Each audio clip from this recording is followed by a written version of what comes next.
우리가 신앙생활을 하다 보면 가끔 이런 생각이 듭니다. 예수님 당시에 이스라엘 나라에 살았던 사람들은 참 좋겠다. 그들은 하나님이신 예수님을 직접 보고 또 하나님으로부터 직접 음성을 듣고 또 하나님이 행하시는 표적을 직접 볼 수 있었으니 예수님을 믿는 것이 얼마나 쉬웠겠나 그런 생각이 듭니다. 왜냐하면 오늘날 우리는 하나님이 눈에 보이지도 않고 직접 하나님으로부터 음성을 들을 수도 없고 무슨 기적을 보지도 못하기 때문입니다. 그래서 우리는 세상 사람들로부터 야 하나님이 어디 있냐? 네가 봤느냐? 그런 말을 듣기도 하고 또 우리 스스로도 정말 하나님이 계시는 것이 맞나? 내가 속고 있는 건 아닌가? 그런 생각이 들기도 합니다. 그러나 놀라운 것은 우리가 성경을 읽어보면 예수님 당시에 예수님을 직접 보고 들었던 그 당시의 사람들도 오늘 우리와 별반 다를 것이 없다는 것을 알게 됩니다. 이 당시의 사람들은 예수님을 직접 봤습니다. 하나님이신 예수님을 직접 보고 또 하나님으로부터 직접 말씀을 들었어요. 그리고 예수님이 행하시는 수많은 표적을 봤습니다. 특별히 우리가 살펴보고 있는 날 때부터 맹인된 자의 눈을 예수님이 뜨게 해주시는 표적을 봤습니다. 그랬더니 대다수의 사람들은 어떤 반응을 보이느냐? 그가 귀신 들려 미쳤거늘 어찌하여 그 말을 듣느냐? 그런 반응을 보이더라고요. 반면 소수의 사람들만 이 말은 귀신 들린 자의 말이 아니다. 귀신이 어떻게 맹인의 눈을 뜨게 할 수 있느냐? 성경에 보면 메시아가 오시면 맹인의 눈을 뜨게 해준다고 되어 있는데 이분이 메시아가 아니겠느냐? 그런 반응을 보이더라고요. 여러분 요한복음 9장에 예수님이 날 때부터 맹인된 자의 눈을 뜨게 하는 표적을 일으켜 주셨죠. 그랬더니 어떤 일이 일어납니까? 유대인들 사이에 논쟁이 일어나더라고요. 그 표적을 보고 그 논쟁이 9장 10장까지 계속 이어지고 있습니다.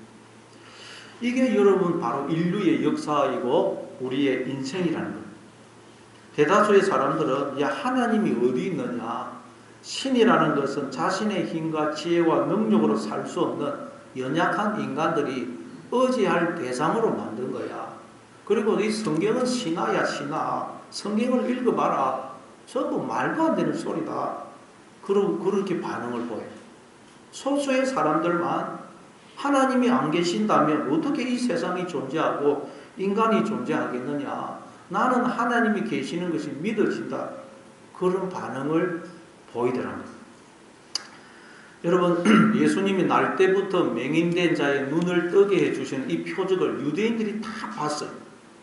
그런데 거기에 대한 반응과 해석이 다 다르더라고요. 대다수는 날 때부터 맹인된 자의 눈을 뜨게 해주신 예수님을 귀신 들려 미쳤다고 취급을 하더라고요. 그래서 맹인된 자의 부모를 소환하고 그것도 안 되니까 맹인된 자를 2번이나 소환을 하죠. 그 이유가 뭡니까? 믿기 위해서가 아니고 믿지 않으려고. 그래서 믿지 않을 수 있는 증거를 얻기 위해서 자꾸 소환을 하는 거예요. 오늘날도 마찬가지입니다. 여러분 이 세상은 하나님이 행하시는 표적으로 가득해요. 표적으로 가득합니다. 오늘날 인간의 과학과 기술이 아무리 이렇게 발달했지만 눈에 보일락 말락한 씨앗 하나 못 만들어요. 씨앗 하나. 인간의 과학의 기술이. 인간은 여러분 흉내도 못해요. 씨앗 흉내도 못해요. 머리 하나를 못 만들고 피 한 방울 못 만듭니다. 세포 하나 못 만들어요. 세포 하나. 눈에 보이지도 않는 세포 하나 흉내도 내지 못해요.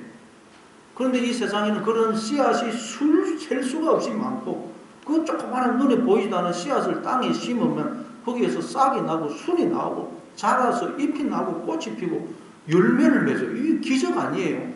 이걸 인간이 어떻게 흉내라도 낼 수가 있겠어요? 풀 한 포기, 나무 한 그릇 다 기적이에요. 매일 해가 뜨고 지르고 이거 인간이 어떻게 할 수 있겠어요? 이게 하나님이 우리를 위해 행하고 계시는 표적이에요. 이 세상은 하나님이 우리를 위해 행하시고 계시는 표적으로 가득합니다. 그리고 기적 중에 기적은 인간의 존재라고 그랬죠.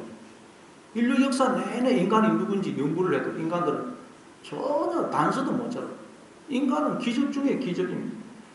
그러니까 하나님께서 날마다 우리를 위하여 셀 수 없는 기적을, 인간은 감히 흉내도 낼 수 없는 표적을 행하고 계세요. 그 표적을 인간들이 다 보고 있어요. 그런데 거기에 대한 반응과 해석이 다 다르더라는 거예요. 그래서 끊임없이 논쟁이 벌어지는 거예요. 그게 인류의 역사이고 세상이고 우리의 인생입니다. 그러니까 사람들이 하나님을 믿지 않는 것은 증거가 없어서가 아닙니다. 표적이 없어서가 아니에요. 하나님은 계속 표적을 행하시는데 그 표적에 대한 반응과 해석이 다르기 때문에. 사도행전 14장 17절입니다. 사도행전 14장 17절 같이 읽습니다. 사도행전 14장 17절 같이 읽습니다. 시작. 그러나 자기를 증언하지 아니하신 것이 아니니 곧 여러분에게 하늘로부터 비를 내리시며 결실기를 주시는 선한 일을 하사 곡식과 기쁨으로 여러분의 마음에 만족하게 하셨느니라 하고.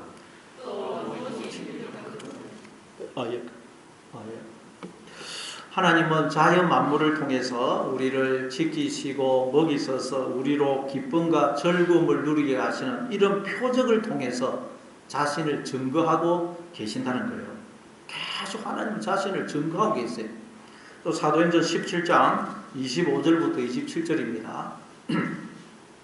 사도행전 17장 25절부터 27절 같이 읽습니다. 시작. 또 무엇이 부족한 것처럼 이는 만민에게 생명과 호흡과 만물을 친히 주시는 이심이라. 인류의 모든 족속을 한 혈통으로 만드사 온 땅에 살게 하시고 그들의 염려를 정하시며 그 주의 징계를 정정하셨으니 이는 사람으로 혹 하나님을 더듬어 찾아 발견하게 하려 하심이로되 그는 우리 각 사람에게서 멀리 계시지 아니하로다. 하나님은 우리에게 생명과 호흡과 만물을 주시고 또 시간과 공간을 만드셔서 우리로 그 안에서 살게 하시는 놀라운 표적을, 기적을 날마다 끊임없이 우리를 위해서 베풀어주고 계시다는 그 이유가 뭐라고요? 이는 사람으로 하나님을 더듬어 찾아 발견하도록 하기 위해서라는 거예요. 하나님을 찾으라고 계속 표적을 베풀어주고 계시다는 거예요. 하나님은 우리 가까이 계시다는 거예요. 그런데 사람들이 하나님이 끊임없이 행하시는 이 표적을 보면서도 거기에 대한 반응과 해석이 다 다르더라고요. 그러니까 여러분, 사람들이 하나님을 믿지 않는 이유는 하나님이 표적을 보여주지 않아서가 아니고 증거가 없어서가 아니고 그 표적을 바라보고 해석하는 마음의 안경, 마음의 틀이 다르기 때문이라. 엉뚱하게 그렇죠. 우리가 빨간색으로 된 안경을 보면 모든 게 빨간색으로 보입니다. 파란색 안경을 끼고 세상을 보면 모든 게 파랗게 보입니다. 마찬가지로 불신이라는 안경을 쓰고 하나님 행하시는 표적을 보게 되면 하나님이 계시다는 소리가 미친 소리처럼 들린다는 거예요. 그러나 믿음의 안경을 쓰고 믿음의 안경, 그 마음의 안경을 쓰고 보게 되면 이 표적을 통해서 하나님이 계시는 것을 날마다 보게 된다는 거예요. 이처럼 여러분, 사람마다 다 다른 마음의 안경을 쓰고 있어요.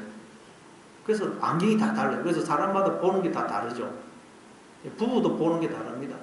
그러니까 제가 보는 걸 집사람은 못 보고 또 집사람이 보는 걸 저는 못 보고 또 애들은 어른이 보는 걸 못 보고 또 애들이 보는 걸 어른은 못 봐요.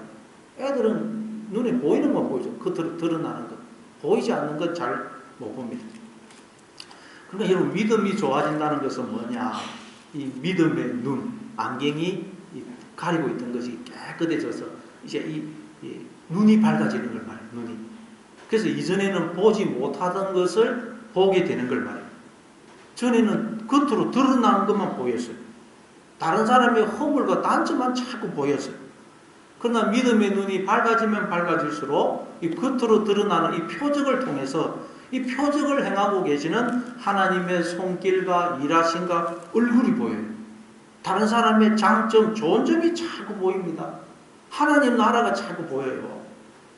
그러니까 여러분, 우리는 날마다 이 믿음의 눈, 믿음의 안경을 점검해야 돼요. 저도 안경을 쓰기 때문에 가만히 있으면 위에 왜 이러나? 그럼 안경에 먼지가 확 끼어있어요. 그러면 닦으면 또 깨끗해집니다. 마찬가지입니다. 여러분, 우리가 하나님이 자꾸 보이지 않는다. 그러면 내 믿음의 눈에 이 먼지가 떠있구나. 욕심과 이기심이라는 이 먼지가 이 비늘이 끼었구나 생각하고 우리가 하나님 앞에 엎드려야 돼요. 말씀과 기도로 믿음의 눈, 믿음의 안경을 닦아야 돼요. 날마다 믿음의 안경, 믿음의 눈을 닦으셔서 하나님 나라와 하나님이 선명하게 보이시는 여러분 되시기를 바랍니다. 자, 오늘 보면 거기에 대해서 말씀을 하고 있습니다. 우리 한번 22절을 읽어보겠어요. 22절 같이 읽습니다. 시작. 예루살렘의 수전절이 이르니 때는 겨울이라. 예루살렘의 수전절이라는 절기가 이르렀다고 말씀합니다. 수전절이라는 것은 구약 성경에는 안 나오는 절기죠. 이 절기는 이제 뒤에 생겨난 것입니다. 알렉산더가 세계를 정복하고 난 후에 이제 이 이스라엘 나라도 그리스의 정복을 지배를 받습니다. 그러다가 알렉산더가 죽고 나자 그 나라가 4개로 쪼개지죠. 나중에는 또 3개로 나눠지는데 그 중에서 이 수리아의 왕 안티오코스 에피파네스라는 왕이 BC 170년경에 예루살렘을 쳐들어와 가지고 그 성전에 들어와서는 그 성전에다가 제우스 신상을 떡 세워요. 그리고 이스라엘 백성들이 부정하게 여기는 돼지를 잡아가지고 제단에서 제사를 지내요. 그리고 거기 이방 제사장들을 두고. 그러니까 막 이 이스라엘 나라에 막 분노가 일어난 거예요, 백성들이. 그때부터 독립운동이 펼쳐집니다. 그래서 그 중에서 그 마카비 형제들이 3,000명의 군사를 이끌고 수리아군 6만 명과 싸워서 독립을 쟁취합니다. 그래서 잠시 동안 이스라엘이 독립을 유지하는데 그때 이제 이 성전을 가가지고 청결케 하는 거예요. 제우스 신상도 없애고 다시 그 있던 제사장들, 이방 제사장들 다 몰아내고 성전을 청결케 합니다. 그때를 기념해서 지키는 절기가 이제 이 수전절. 이때가 BC 164년 12월 25일이었어요. 25 겨울. 그래서 이때 이제 기념해서 지키는 절기 수전절, 닦을 숫자, 다스릴 숫자, 또 집전자, 때절자, 수전절, 히브리어로는 하누카라고 그래요. 하누카. 그래서 그 뒤로 유대인들은 이 수전절을 유월절, 오순절과 함께 굉장히 중요한 절기로 지키면서 이 수전절만 되면 이제 이 성전을 수리하고 성전을 청소해서 성전을 정결케 했습니다. 그런데 이제 이 수전절이 이른 거예요. 그래서 때가 겨울이다. 그러죠. 겨울. 자, 그런데 성전의 주인이신 예수님은 이때 어디 계시느냐? 자, 우리 한번 23절을 읽어보겠어요. 23절 같이 읽습니다. 시작. 예수께서 성전한 솔로몬 행각에서 거니시니. 이때 성전의 주인이신 예수님은 성전 안에 있는 솔로몬 행각에서 거기서 거니시면서 말씀을 전하고 계십니다. 이 행각이라는 게 앞에서도 나왔죠. 요한복음 5장에 베데스다 연못가에 행각 5이 있었다 그랬죠. 이 행각이라는 것은 우리나라 정자와 비슷한데 기둥과 지붕만 있는 것, 벽은 없고 기둥과 지붕만 있는 그런 통로를 가리켜요. 그 바빌론 나라가 남쪽 유다를 멸망시킬 때 이 예루살렘에 있는 성전, 솔로몬이 지은 성전도 완전히 파괴를 합니다. 근데 이 행각은 일부가 남아 있었어요. 그래서 그 뒤에 이제 바벨론 포로에서 돌아왔던 서르바벨이 다시 성전을 지으면서 그 남아있던 행각과 연결해 가지고 성전을 지은 거예요. 그래서 그 행각을 솔로몬 행각이라 그렇게 부른 거죠. 기둥만 있고 벽은 없고 지붕은 없고 통로입니다. 통로. 자, 그리고 이제 그리고 이 이스라엘에도 겨울이 있습니다. 겨울이 되면 영하 한 0도 정도 내려가는데 저 사막에서 막 찬바람이 불어오면 체감 온도는 영하 10도 이상 내려갑니다. 그런데 예수님이 이 추운 겨울날 성전 안에, 성전의 주인 아니십니까 예수님이? 성전 안에 안 들어가고 바람이 불면 막 확 찬바람이 몰아닥치는 그 솔로몬 행각에 거니시면서 말씀을 전하고 계시더라는 거예요. 이게 뭘 의미합니까? 앞에 16절에서 예수님이 또 이 우리에 들지 아니한 다른 양들이 내게 있어 내가 인도하여야 할 터이니 그들도 내 음성을 듣고 한 무리가 되어 한 목자에게 있으리라 그랬었죠. 지금 우리 밖에도 내 양이 있다는 거예요. 그래서 예수님이 지금 우리 바깥에 거친 광야로 나가셔서 잃어버린 양들을 부르고 계시는 거예요. 하나님 나라에 계셨던 그분이 우리 바깥에 있는 양들이 우리를 찾으시려고 사람이 되어 이 세상에 오신 거예요.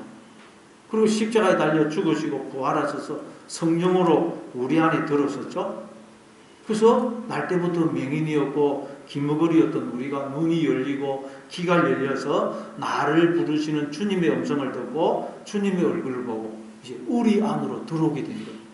하나님의 보호하심과 다스림 속으로 하나님 나라 안으로 들어오게 된 거예요. 그러나 여러분 지금도 대다수의 사람들은 우리 바깥에 있어요. 우리 바깥에. 목자를 잃어버린 채 광야에서 방황하며 배고픔과 굶주림 속에서 죽어가고 있습니다. 근데 이제 하나님은 우리를 손으로 삼고 우리를 입으로 삼고 우리를 발로 삼아서 우리 바깥에 있는 그 양들을 우리 안으로 인도하기를 원하십니다. 그래서 세례 요한이 나는 광야에서 외치는 자의 소리다 그랬죠. 그리고 오순절날 성령을 받은 모든 예수님의 제자들도 예수님을 본받아 이 솔로몬 행각으로 나가, 솔로몬 행각에 나가, 이 우리 바깥에 나가서 그 바깥에 있는 양들을 우리 안으로 인도해요. 자, 우리 한번 사도행전 3장 11절입니다. 사도행전 3장 11절 같이 있습니다. 시작. 사도행전 3장 11절 같이 있습니다. 시작. 나은 사람이 베드로와 요한을 크게 놀라며 달려나가 솔로몬의 행각이라 불리는 행각에 모이더라. 베드로와 요한이 성전에 기도하러 올라가다가 성전 미문에 있던 나면서부터 안전병이 된 자를 고쳐주죠. 그러더니 그 표적을 본 사람들이 다 솔로몬 행각에 모이더라는 거예요. 이 말은 이 베드로와 요한이 우리 바깥에 있는 이들에게 하나님 말씀을 전해서 이들을 우리 안으로 하나님의 보호와 다스림 안으로 하나님 나라 안으로 인도해 드렸다는 말씀이에요. 또 우리 사도행전 5장 12절입니다. 사도행전 5장 12절 같이 읽습니다. 시작. 사도들의 손을 통하여 민간의 표적과 기사가 많이 일어나니 마음을 같이하여 솔로몬 행각에 모이고 초대기일 때 사도들의 손을 통하여 민간의 표적과 기사가 많이 일어납니다. 그래서 그 표적과 기사를 통해서 하나님을 발견한 사람들이 마음을 같이하여 솔로몬 행각에 모이더라고 그래요.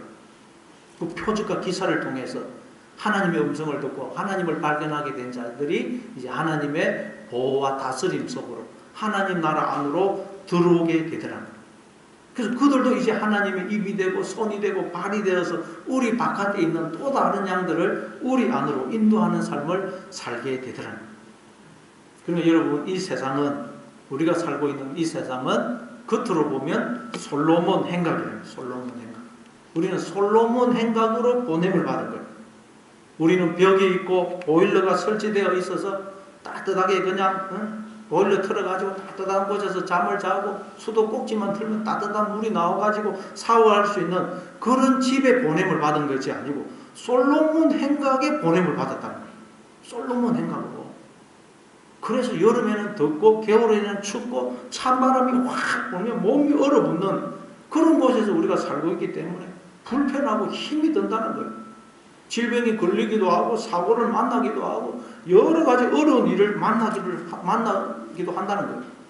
그러나 우리는 그것 때문에 하나님을 찾게 되고 하나님을 의지하게 되고 하나님의 보호와 다스림 안으로 들어오게 된다는 거예요. 그것 때문에. 그래서 그것 때문에 우리가 하나님을 찾게 되면 눈이 열려서 내가 하나님의 품속에 하나님의 보호하심 속에 하나님 나라 안에 들어와 있음을 알게 된다는 거예요. 그래서 하나님 우리를 솔로몬 행각에 보냈던 솔로몬 행각. 여러분이 처한 삶의 환경이 솔로몬 행각 같습니까? 불편하고 힘들고 덥고 춥고 살기가 너무 힘이 듭니까? 인생이 너무 외롭고 공부하고 허무합니까? 예. 그것 때문에 하나님을 찾고 하나님을 의지하심으로 하나님 나라 안으로 들어오시는 여러분 다 되시기를 바랍니다. 예, 오늘 또 보면 우리 한번 24절을 읽어보겠어요. 24절 같이 읽습니다. 시작. 유대인들이 애워싸고 이르되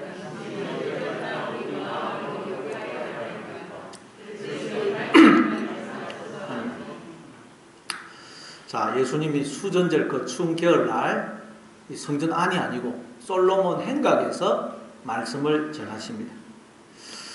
즉 우리 바깥에 나오셔서 우리 바깥에 있는 양들을, 우리 바깥에서 방황하며 죽어가고 있는 양들을 부르세요. 우리 바깥에 나와가지고. 그랬더니 유대인들이 예수님을 애워싸고는 뭐라고 이야기하느냐. 당신이 언제까지나 우리 마음을 의혹하게 하려 하나이까. 그리스도이면 밝히 말씀하소서. 이 말은 명백한 증거가 주어지면 우리가 믿겠습니다. 그런 의미가 아닙니다. 이들은 이미 예수님을 죽이기로 결정한 사람들이에요. 그래서 지금 이 말을 하는 것은 어떻게 해서든지 예수님의 말을 책잡아서 고소해서 죽이기 위함이에요.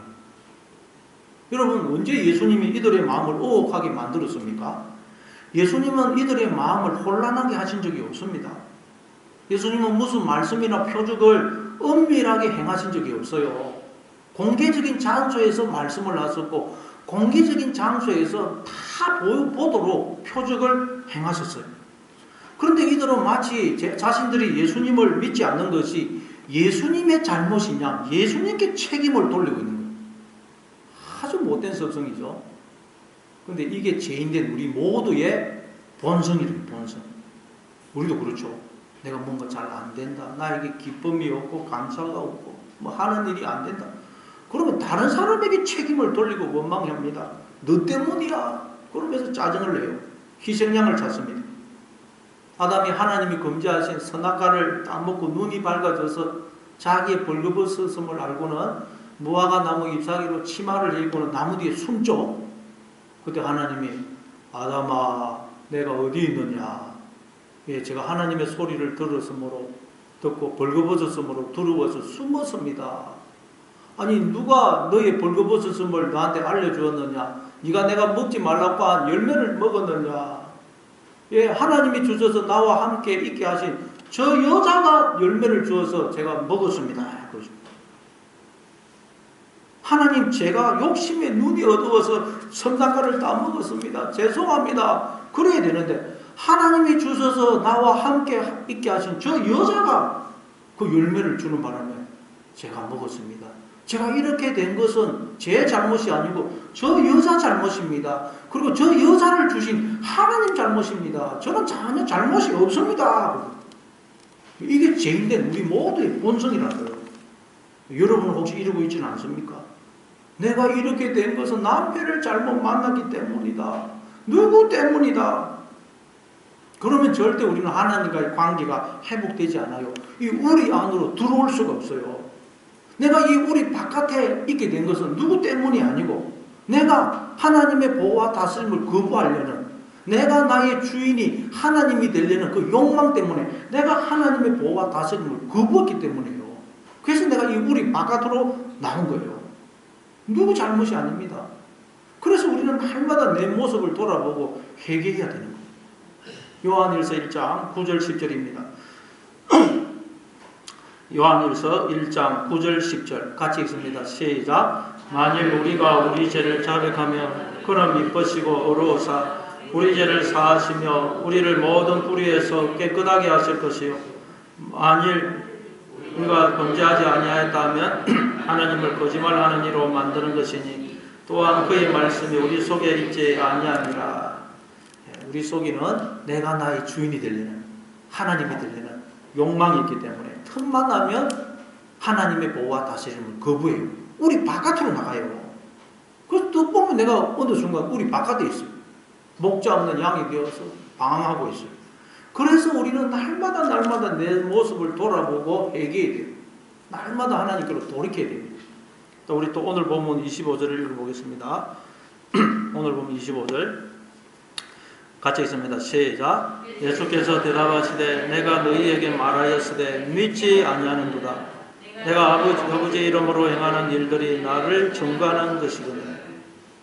내가 지금까지 말을 하고 있지만 너희가 지금 믿지 않고 있다. 믿죠? 예수님이 지금까지 분명하게 말씀을 했는데도 안 믿는다는 거예요. 여러분 사람들이 하나님을 믿지 않는 이유는 증거가 없기 때문이 아닙니다. 하나님이 말씀을 하지 않기 때문이 아니에요. 하나님은 끊임없이 우리에게 말씀하고 계십니다. 히브리서 1장 1절 2절입니다. 히브리서 1장 1절 2절 같이 읽습니다. 시작. 옛적의 선지자들을 통하여 여러 부분과 여러 모양으로 우리 조상들에게 말씀하신 하나님이 이 모든 날 마지막에는 아들을 통하여 우리에게 말씀하셨으니 이 아들을 만유의 상속자로 세우시고 또 그룹을 지었습니다. 하나님이 여러 부분과 여러 모양으로 우리에게 계속 말씀을 하고 계신다는 거예요.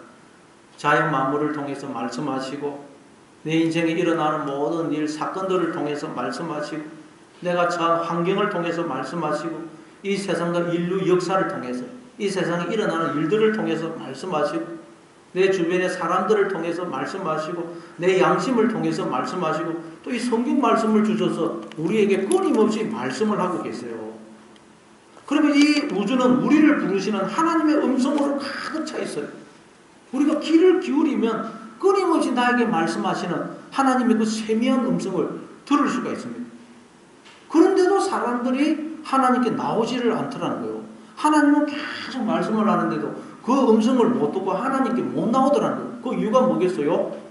들을 귀가 없기 때문에 들을 귀. 내가 나의 주인이 하나님이 되려는 그 욕망이 우리의 눈과 귀를 가려버립니다. 성경에 보면 우리는 다 양 같아서 각기 제 길로 가끈을 그러죠. 우리는 틈만 나면 제 길로 갑니다. 틈만 나면. 그래서 하나님이 사람이 되어서 우리 바깥에 있는 우리를 찾아오신 거예요. 하나님이 사람이 되어 우리 바깥으로 나오셔서 우리를 부르고 계십니다. 하나님이 끊임없이 우리를 찾아봐 주시지 않으면 우리는 하나님의 음성을 듣지 못해 길을 잃고 영원히 방황하다가 죽을 수밖에 없어요. 그래서 하나님이 끊임없이 찾아오신 거예요. 그러니 날마다 나를 찾아오시는 그 주님을 영접하고 그분의 음성을 들으심으로 이 우리 안으로 하나님 나라 안으로 들어오시는 여러분 되시기를 바랍니다. 그래도 우리 25절 다시 한번 읽어보겠습니다. 25절 다시 시작. 예수께서 대답하시되 내가 너희에게 말하였으되 믿지 아니하는도다. 너 행하는 일들이 나를 증거하는 것이거늘. 예수님이 오셔서 아무리 말씀하셔도 믿지 않으므로 예수님이 아버지의 이름으로 어떤 일들을 행하셨는데 그 일들이 예수님이 하나님의 아들이심을 증언하는 증거라 그래요. 그게 말하죠. 내가 아버지의 이름으로 행하는 일들이 나를 증거하는 것이거늘. 아버지 이름으로 행했다는 말은 나와 함께 하시는 아버지의 능력과 근세로 행한 그 일들, 그 표적들이 내가 하나님의 아들이라는 것을 증언하는 증거라는 거예요. 여러분 예수님이 어떤 표적을 행하셨습니까? 요한복음에 보면 예수님이 행한 표적이 7개 나옵니다. 예수님이 자기 선언도 7번 나오는데 행하신 표적도 7번 나와요. 예수님이 맨 처음에 행하신 표적은 요한복음 2장에 나오는 가나안 혼인잔치에서 물로 포도주를 만든 사건이죠. 그리고 두 번째 표적은 요한복음 4장에 보면 왕의 신하의 아들의 병을 고쳐주신 사건입니다. 세 번째 표적은 요한복음 5장에 나오는 베데스다 연못가에서 38년 된 병자를 고쳐주신 것. 다섯 번째 표적은 요한복음 6장에서 물고기 2마리, 도리도 5개로 5,000명을 먹이신 표적이고, 그리고 몇 번째입니까? 그게 네 번째. 다섯 번째는 이제 그 오병이어의 사건 이후 6장 15절에 예수님이 풍랑이는 바다 위를 걸어가는 표적. 그리고 여섯 번째가 지금 요한복음 9장에 나오는 날 때부터 맹인된 자의 눈을 뜨게 해주는 표적. 그리고 마지막 7번째 표적은 요한복음 11장에 가면 죽은 나사로를 살리시는 표적이에요. 표적. 7은 완성수죠. 그러니까 예수님이 즉 하나님이 끊임없이 우리에게 셀 수 없는 표적을 행하고 계신다는 거예요. 그런데 예수님이 행하신 이 표적이 바로 하나님이 계시고 예수님이 하나님의 아들이심을 증언하는 증거라는 거죠. 그래서 마태복음 11장에 보면 감옥에 갇혀있던 세례요한이 사람을 예수님께 보내가지고 당신이 성경에 오리라고 예언된 그 메시아가 맞습니까? 아니면 우리가 다른 사람을 기다려야 됩니까? 그렇게 묻자 예수님이 어떻게 대답을 하십니까? 마태복음 11장 4절 5절입니다. 마태복음 11장 4절 5절 같이 읽습니다. 시작.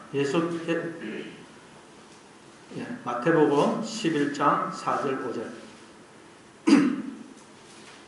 예, 같이 읽습니다. 시작. 예수께서 대답하여 이르시되 너희가 가서 듣고 보는 것을 요한에게 하리되 맹인이 보며 못 걷는 사람이 걸으며 나병한 자가 깨끗함을 받으며 못 듣는 자가 들으며 죽은 자가 살아나며 가난한 자에게 복음이 전파된다 하라. 예. 너희들이 보고 들은 것을 가서 전해라. 맹인이 보고 못 걷는 사람이 걷고 나병한 자가 깨끗함을 받고 못 듣는 자가 듣고 죽은 자가 살아나고 가난한 자에게 복음이 전파되는 이거 내가 이 표적을 행하고 있는데 이게 내가 바로 하나님의 아들이라는 것을 증언하는 증거라는 거예요. 여러분 우리도 그런데 다 하나님의 아들이죠. 예수님 안에서 우리도 다 하나님의 아들이에요. 따라서 우리도 하나님의 아들이라면 자녀라면 반드시 이런 표적을 행하게 되어 있다는 거예요. 우리도 물이 포도주로 변하는 표적을 하나님의 자녀라면 일으키게 되어 있다는 거예요. 맹물과 같이 아무 기쁨이 없는 우리의 삶을 우리가 하나님의 음성을 듣고 하나님의 다스림을 받아들이면 포도주와 같은 기쁨의 잔치로 우리가 변화시킬 수 있다는 거예요. 우리의 삶을. 또 하나님을 떠나 영적으로 병들어 죽어가는 우리가 하나님의 생명을 받아들임으로 살아나야 되고 또 병들어 죽어가는 자들에게 하나님의 생명을 전해줘 살려내는 표적을 우리도 일으킬 수가 있다는 거예요. 보리떡 5개와 물고기 2마리로 5,000명을 먹이고도 12강주리가 남는 그 표적을 우리도 즉 하나님을 마음에 모심으로 우리의 마음에 생수의 강이 흘러넘치는 내 잔이 넘쳐나는 그런 표적을 우리도 일으키게 되어 있다는 거예요. 그리고 죽음의 바다, 사망의 바다에 빠지지 않고 바다 위를 걸어가는 표적을 우리도 행할 수 있다는 거예요. 우리를 두렵게 하고 절망케 하고 낙심케 하고 좌절케 하고 누군가를 미워할 수밖에 없는 그런 억울함과 고난과 고통의 상황 속에서도 나와 함께 하시는 하나님으로 인하여 우리는 기뻐하고 감사하고 찬송하는 그런 표적을 일으켜낼 수가 있다는 거예요. 이런 표적을 행할 때 우리는 하나님이 계시고 내가 하나님의 자녀라는 것을 사람들에게 증언하게 된다. 여러분 우리가 세상 사람들과 다른 것이 아무것도 없다면 뭘로 우리가 하나님을 증거를 하겠어요? 우리가 하나님의 자녀라는 걸 뭘로 증거를 하겠습니까? 예수 믿는 사람들이 더하더라 뭐 개독교 이런 말을 들어가지고 우리가 어떻게 하나님의 자녀라는 걸 증거를 하겠습니까? 오늘날 교회가 세상 사람들로부터 얼마나 욕을 듣고 있습니까? 얼마나 하나님의 이름이 모욕을 당하고 있어요. 왜 그러냐? 우리가 표적을 일으키지 못하기 때문에 표적을 나와 함께 하시는 그 하나님의 권세와 능력을 우리가 표적을 일으켜야 되는데 아무 표적이 없으니까 이런 욕을 듣고 있는 거예요. 나와 함께 하시는 그 하나님의 그 다스림을 받아들이심으로 날마다 이런 표적을 일으키는 거로 하나님과 하나님의 자녀라는 그 자녀됨을 증언하는 여러분의 삶이 되시기를 바랍니다. 자, 우리 한번 26절을 한번 읽어보겠습니다. 26절 같이 읽습니다. 시작. 너희가 내 양이 아니므로 믿지 아니하는도다. 예수님의 말씀을 듣고 예수님이 행하시는 표적을 보고도 사람들이 믿지 못하는 이유가 뭐냐? 이들은 예수님의 양이, 즉 하나님의 양이 아니기 때문이에요. 여러분 지금 예수님이 말씀하시는 대상이 누굽니까? 유대인들, 바리새인들 아닙니까? 종교 지도자들. 그들은 목숨을 걸고 하나님을 섬기려고 했던 사람들이에요. 늘 성경을 읽고 성경을 늘 가지고 다니면서 읽고 연구하고 암송을 했던 자들이에요. 하나님을 가장 잘 섬긴다고 자타가 공인하던 자들이에요. 그런데 그런 그들을 향하여 예수님은 너희가 나를 믿지 않는 것은 너희는 내 양이 아니기 때문이다. 하나님의 양이 아니기 때문이다 그래요. 와, 이 말은 무슨 뜻이에요? 우리도 겉으로는 하나님을 잘 믿는 것처럼 보일 수 있지만 실제로는 우리도 하나님을 안 믿을 수 있다는 거예요. 하나님의 양이 아닐 수가 있다는 거예요. 우리도. 저도 제 인생을 가만히 돌이켜보니까 참 제가 인생에 겉으로는 신앙이 참 좋아 보였어요. 제가 보니까. 저도 뭐 군생활을 3년 하면서 한 번도 주일 예배를 빠진 적이 없습니다. 뭐 비상이 걸린다 그런데도 교회 가버리고 한 번도 빠진 적이 없고 한 번에 고참이 중대장이 술 마시라고 술잔을 그래도 저는 예수 믿기 때문에 술 안 마십니다. 아예 잔도 받지를 않았습니다. 그것 때문에 붙들려가지고 두드려 맞기도 하고 그 전방에 그 경계에서 뭐 설 때는 혼자서 그 산에 와가지고 그또 창고에서 예배를 드리고 그러다가 또 그래 저 신학을 한 것도 아닌데 군종까지 나중에 됐습니다.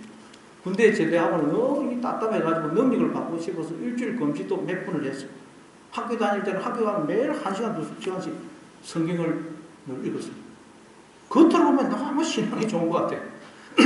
그러나 제가 가만히 인생을 돌아보니 나와 함께 하시는 그 하나님께 내 인생을 맡기고 그 하나님과 동행하는 삶을 삶으로 평안을 누리는 그런 삶을 살지를 내가 못했다는 걸 깨달아요. 말하자면 나와 함께 하시는 그 하나님의 능력과 권세로서 표적을 자꾸 일으키지를 못했던 거예요. 표적을. 왜 그렇다고요? 하나님의 양이 아니었다는 거예요. 그때는. 하나님의 양. 내가 나의 주인이 되어서 살고 싶어서 하나님의 보호와 다스림을 거부해버렸던 거부. 그래서 하나님의 양이 아니었다는 거예요. 여러분 이게 다 성경은 우리 이야기 아닙니까? 우리 이야기. 우리가 이렇게 살 때가 너무 많다는 거예요. 하나님이 나와 함께 하신다는 것을 우리가 믿는다면 우리가 도무지 할 수 없는 생각, 말, 행동을 얼마나 많이 해요. 우리가 하나님의 양이 아닌 모습으로 이리로 살아갈 때가 너무너무 많습니다. 그래서 우리는 날마다 하나님 앞에 엎드려야 되는 거예요. 하나님 저는 죄인입니다.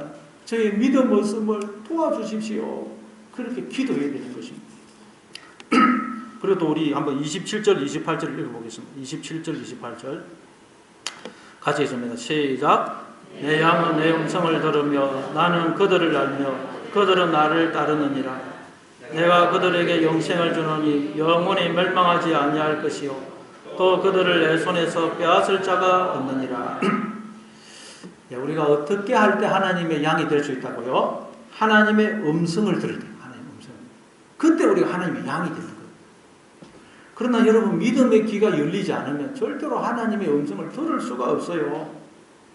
여러분이 지금 하나님의 말씀을 듣고 있는데 이 하나님의 말씀이 믿어지십니까? 그럼 여러분 지금 믿음의 귀가 열린 거예요. 감사하시기 바랍니다.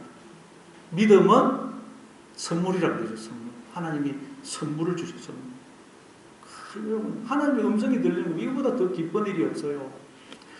하나님의 음성을 듣고 하나님의 다스림을 받아들이면 하나님께서 우리에게 영생을 주신다고 말씀하죠. 영생을 주세요. 이 말은 우리에게 주어진 생명이 하나님의 생명이라는 말이에요. 하나님이 우리 안에 생명으로 들어와 주심으로 우리가 그 하나님의 생명에 참여하고 있는 삶입니다. 나뭇가지가 나무에 붙어 있으면 나무의 생명에 참여하듯이 하나님이 우리와 하나가 되어 주심으로 우리가 그 하나님의 생명에 참여하고 있는 것입니다. 하나님은 우리에게 당신의 생명을 주시려고 영원히 우리와 하나가 되어 주신 거예요. 그게 십자가죠. 그래서 우리를 아버지의 손에서 빼앗을 자가 없다. 없다. 왜냐하면 이 아버지의 손은 어떤 손입니까? 전능하신 손이에요. 만유보다 크신 하나님의 손이에요. 만유를 창조하신 하나님의 전능하신 손입니다. 그런데 하나님의 그 전능의 손으로 영원토록 우리를 붙들어 주시려고 굵은 대못에 박히는 고통을 감수하시고 우리와 영원히 하나가 되어 주신 거예요. 예수님이 굵은 대못으로 나무와 십자가 나무와 하나가 되죠. 그 십자가 나무는 우리를 상징한다고 그랬죠. 그러니까 하나님이 우리 그 손으로 영원히 우리를 붙들어 주시려고 굵은 대못에 박히는 고통을 감수하시고 영원히 우리가 하나가 되어 주시고 굵은 대못에 박혀있는 그 손 그걸 어떻게 빼겠어요? 아파서. 이처럼 하나님과 우리는 영원히 하나라는 거예요. 아버지의 손에서 나를 빼앗을 자가 아무도 없다는 거예요. 자, 그래서 사도 바울은 이렇게 고백합니다. 로마서 8장 35절부터 39절입니다.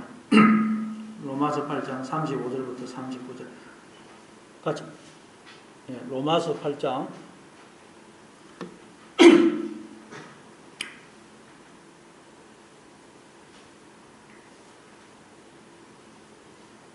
네, 로마서 8장 35절부터 39절 같이 읽습니다. 시작.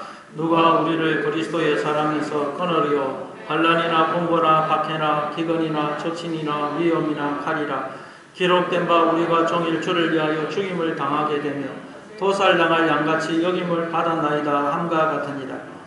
그러나 이 모든 일에 우리를 사랑하시는 이로 말미암아 우리가 넉넉히 이기느니라.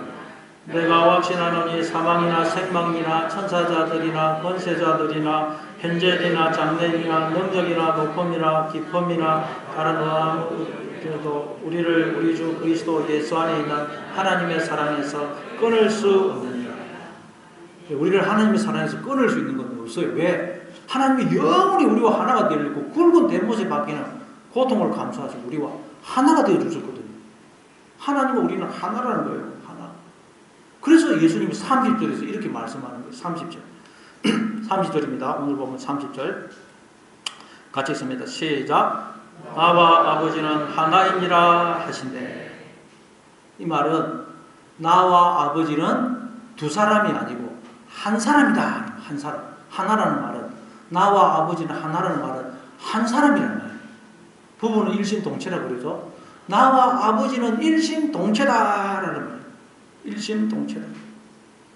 저는 이 세상의 모든 책들 중에서 모든 종교의 경전 중에서 인간이 한 모든 표현 중에서 지금 이 구절 30절 이 구절보다 더 놀라운 표현은 찾아볼 수 없다고 생각합니다. 나와 아버지는 하나다. 예수님이 오셔서 이걸 알려주신 거예요. 여러분 나와 하나님 아버지는 하나라는 거예요.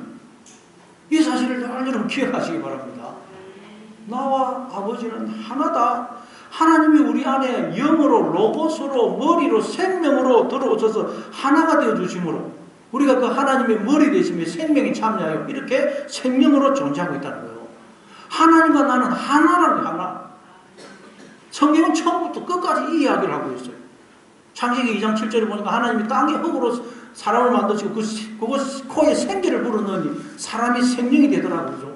하나님이 우리 안에 생기로 영으로 로고스로 말씀으로 생명으로 머리로 들어오셔서 하나가 되어주심으로 우리가 생명으로 존재하고 있다. 에베소서 1장 23절에서는 교회는 그의 몸이니 만물 안에서 만물을 충만하게 하시는 이의 충만함이니라. 교회 즉 우리는 하나님의 몸이고 하나님은 우리의 머리가 되시고 하나님은 우리를 충만케 하시고 우리는 우리를 충만케 하시는 하나님의 충만이라는 거예요. 하나님과 우리는 머리와 몸의 관계로 하나가 되어 있다는 거예요. 우리는 하나님을 담는 질그릇이고 하나님이 거하시는 집이라는 거지. 그런데 우리가 하나님을 몰아내고 내가 나의 주인이 머리가 됨으로써 하나님과 우리 사이의 관계가 단절되어버린 거예요. 그래서 예수님이 오셔서 십자가로 하나님과 나 사이에 막힌 담을 제거하시고 하나님과 나를 다시 한 새 사람이 되게 해주시고 한 새 사람. 자, 그게 에베소서 2장 14절 15절입니다. 에베소서 2장 14절 15절 같이 읽습니다. 시작. 그는 우리의 합병이신지라 둘로 하나를 만드사 원수된 것 그 중간에 막힌 담을 자기 육체로 하시고 법제문으로 된 계명의 율법을 폐하셨으니 이는 이 둘로 자기 안에서 한 새 사람을 지어 화평하게 하시고. 예수님이 십자가로 하나님과 우리 사이 나 사이에 막혀있던 그 담을 제거하시고 하나님과 우리가 다시 하나가 되어 한 새 사람이 되게 해주셨다는 거예요. 하나님과 나는 이제 하나라는 거예요. 하나.